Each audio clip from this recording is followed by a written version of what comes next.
thanks so much for joining us today. I'm Ben Zinn with NextLevelGuitar.com, and we're continuing on with our Inspired by Video lessons. And we're going to go way back to the 50s today to take a look at a cool pattern that's useful in a lot of different styles of music. So let's check it out. Here is our moment, everyone.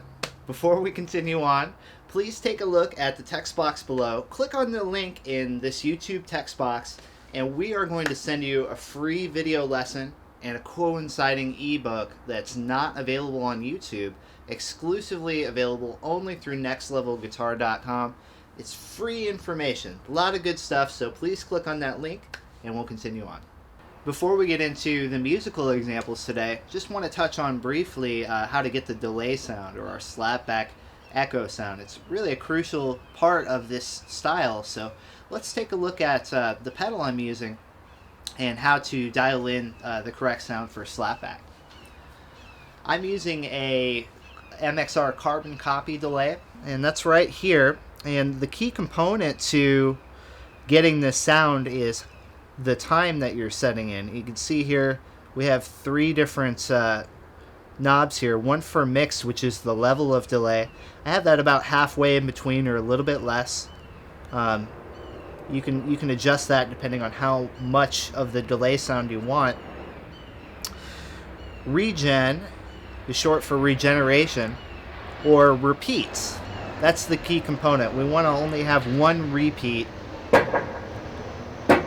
so we just have one short delay afterwards.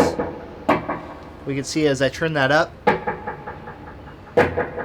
I get more repeats. And for this style, I want to have it close to 0 so that I only hear one repeat. The other factor is delay, and this is how long the pedal waits before it repeats your signal. So again, very short, because we want that echo repeat to happen right away for our classic slapback sound. The more that I have it this way, we can hear the longer that waits. So just a real brief way to dial in your pedals. This is a great pedal. Really, any delay pedal that you can find on the market can achieve this sound. Okay, so the pattern that we're going to learn today is a great rhythm pattern to know. It's useful in so many different styles. We're kind of focusing in on the rockabilly, old school rock and roll side of things today. Really useful in country music as well, honky-tonk type stuff. So any of that kind of music, you'll find examples of this pattern being used. With our left hand, we're going to keep it pretty straightforward today. We're just bouncing back and forth basically between an A major chord and a D chord, but we're keeping that A note in the bass. So even though this is the root of the chord on the 5th string, we're going to play it with the 5th of D in the bass here. So we're always going to keep that note present.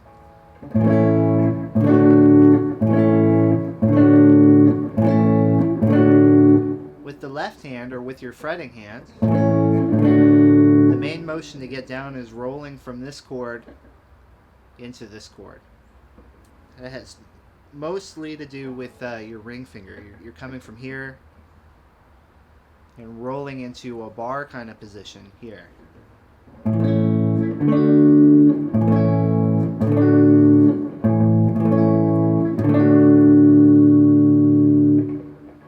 What makes this jump off the page is how we attack it, how we strike the strings. That's what gives it its unique sound.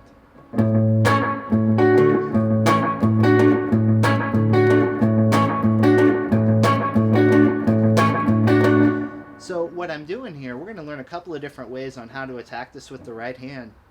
Let's start out with our pick.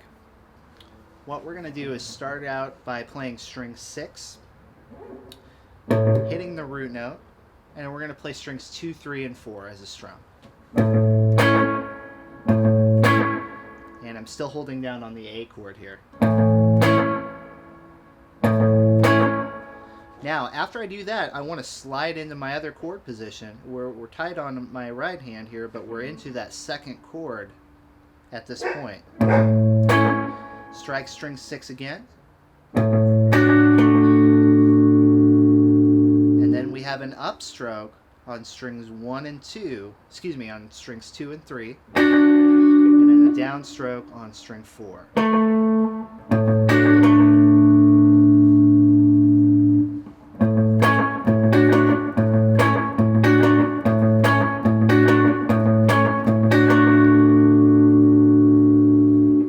Let's take a look at that with the chords as well.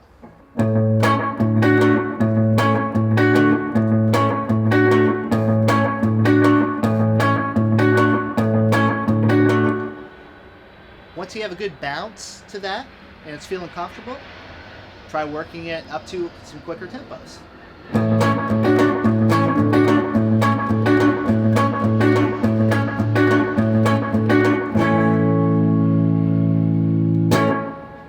So that's the basic mechanics of our pattern.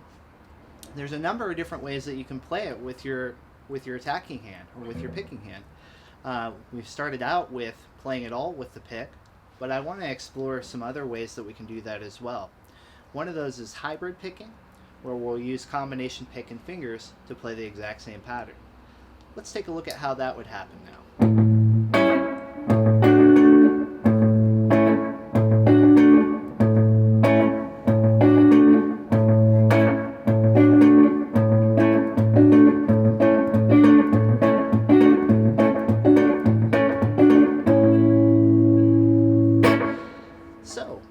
Same strings, same timing, we're just changing the attack. Whereas before we played our chord hits with the pick, we're now going to play these combination pick and fingers. Go ahead and keep your ring finger and your middle finger planted on strings 2 and 3. And then with our pick, we're going to bounce between strings 6 and 4. That first hit, I'm going to kind of squeeze those 3 strings with my pick, middle finger, and ring finger. The old way we strummed. Now we're going to pluck. And for our second half, strike strings 2 and 3, and follow with your pick on string 4. So here's that pattern all together.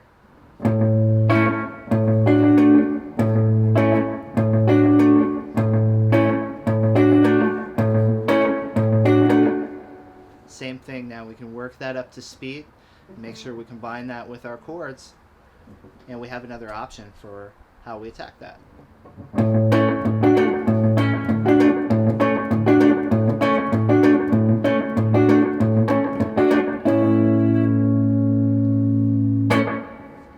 Look at that same example, one last way that we can play that, finger style.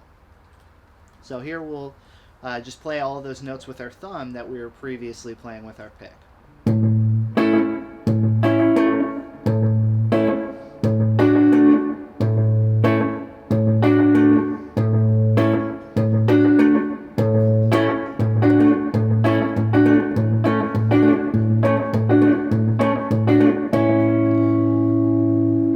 Sort of idea is with our hybrid picking, we're going to plant some fingers on strings 2 and 3 so they're ready, but this time it's going to be fingers 1 and 2 instead of 2 and 3, or your index and middle finger.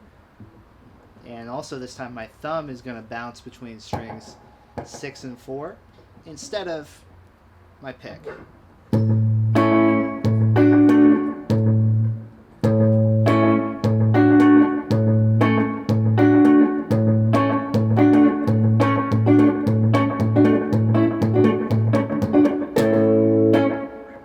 Once you have your method of choice for executing that down, now you're free to kind of apply that pattern throughout any sort of chord progressions. Here we're playing it over an A chord.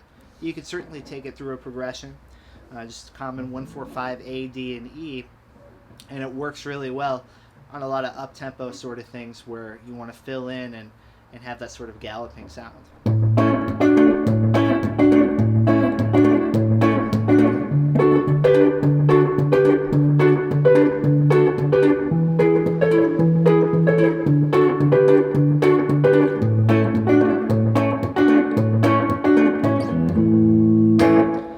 Sort of thing. Yeah, you can kind of take that pattern through chord progressions.